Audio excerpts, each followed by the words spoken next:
স্ত্রীকে যদি দিন শিক্ষা না দেওয়া যায় তাহলে স্ত্রী কখনো সন্তান সেইভাবে গড়াতে পারবে না। কিভাবে? যেমন ধরে নিন, সন্তান শিশুকাল থেকে সন্তানকে কিভাবে প্রতিপালন করতে হয় আপনার স্ত্রী জানে না। আপনি বিবাহ করার সময় এমন শর্ত আরোপ করেছেন, আধুনিক মোনা বা খুব ম্যাচুরেট আধুনিক সমাজে চলতে পারে এমন মেয়ে নিয়েছেন। তাকে যদি ইসলাম শিক্ষা না দিতে পারেন তাহলে আল্লাহ রাসূলের শিক্ষাটা যাবে কোথায়? নবী সাল্লাল্লাহু আলাইহি ওয়াসাল্লাম বলছেন, ইযা কানা জিনুহুল লাইলি আও আমসাইতুম ফাকুফু সিবিয়ানাকুম, যখন সন্ধ্যা লেগে যাবে মানে সূর্য ডুবে সন্ধ্যা হয়ে যায় তখন ফাকুফু সিবিয়ানাকুম, তোমরা তোমাদের শিশুদেরকে জড়িয়ে নাও, কোলে জড়িয়ে নাও। কেন জড়িয়ে নেবে? ফাইন্না শায়তানা ইয়ান্তাশিরু হিনাইদিন, কেননা শয়তান তো সন্ধ্যের সময় বিচরণ করে, মানে পৃথিবীতে সন্ধ্যের সময় শয়তান বিচরণ করে। শয়তান বিচরণ করে তার আসর, তার প্রভাবটা শিশুদের উপরে ফেলার চেষ্টা করে। তো আল্লাহ রাসূল বললেন ফাকুফু সিবিয়ানাকুম, এই সময় তোমরা তোমাদের শিশুদেরকে কোলে জড়িয়ে ধরো। ফাইন্না শায়তানা ইয়ান্তাশিরু হিনাইদিন ফাইদা যাহাবা সাআতুম মিনাল লাইল, যখন রাতের কিছু অংশ চলে যায়, রাতের কিছু অংশ মানে সূর্য ডোবার পর থেকে যখন রাত নেমে আসে বা রাতের কিছু অংশ চলে যায় তখন এই শিশুদেরকেই তোমরা ছেড়ে দাও। এটা হচ্ছে একটা মূল নীতি, মানে শয়তানকে, শয়তানের আচর থেকে, শয়তানের প্রভাব থেকে আপনার সন্তানকে মুক্ত রাখার জন্য আপনার স্ত্রীর এই ভূমিকাটা অপরিহার্য।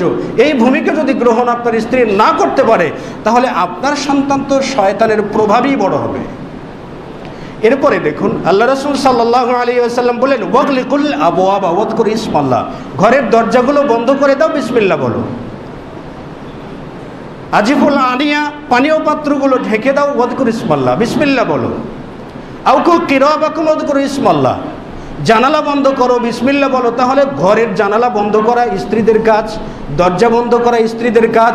এরপর আল্লাহ রাসূল বললেন ওয়াতবিউল মাসাবিহা, বাড়ির বাতিগুলোকে বন্ধ করে দাও, বিসমিল্লাহ বলো।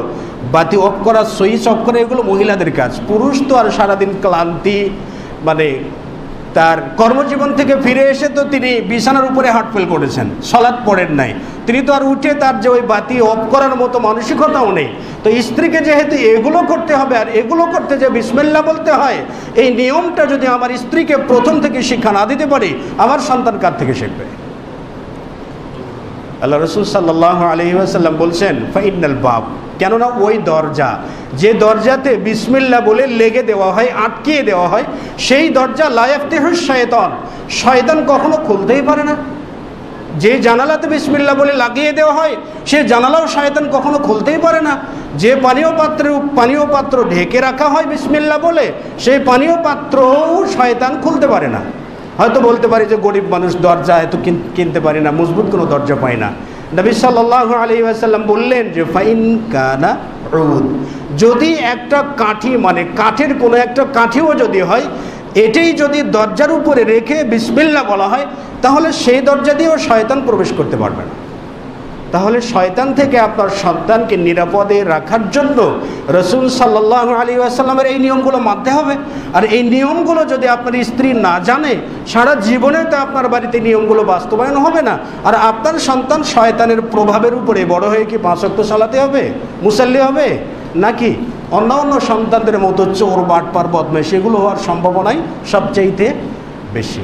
তো তালিমুল দ্বীন, স্ত্রীকে প্রথমে আগে দ্বীন শিক্ষা দিতে হবে। আল্লাহ রাসূল বলছেন মা মিন মাউলুদিন ইল্লা ইউলাদু আলাল ফিতরাত, প্রতিটি শিশু জন্মায় ফিতরাতের উপরে। ইমাম বুখারী রাহিমাহুল্লাহ বলছেন মানাল ফিতরাতি আল ইসলাম, ফিতরাত হলো ইসলাম।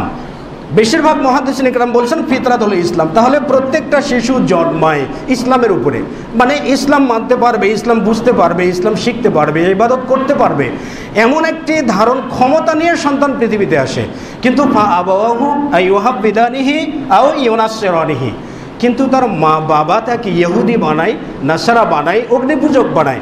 কেন বানাবে না? আমার স্ত্রী ইসলাম সম্পর্কে জানে না, সন্তান কি করে লালন পালন করতে হয় জানে না, কখন সন্তানকে কোলে রাখতে হবে, কখন সন্তানকে ছেড়ে দিতে হবে, জানালা কিভাবে বন্ধ করতে আমার স্ত্রী জানে না।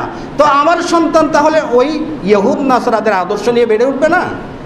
কারণ আমার বাড়িতে তো আমি তাকে ভিত্তি গড়িয়ে দিতে পারছি না। যখন ভিতটা বাড়ি থেকে মজবুত না হচ্ছে তখন পারিপার্শ্বিক যে অবস্থা, ইহুদ নাসারাদের যে কালচারগুলো চলছে সেই কালচারের দিকে আমার সন্তান ধাবিত। এর জন্য স্ত্রীকে প্রথম তালিমুদ্দিন, দিন শিক্ষা দিতে হবে এবং ইবাদতের প্রতি স্ত্রীকে আগ্রহী করে তুলতে হবে।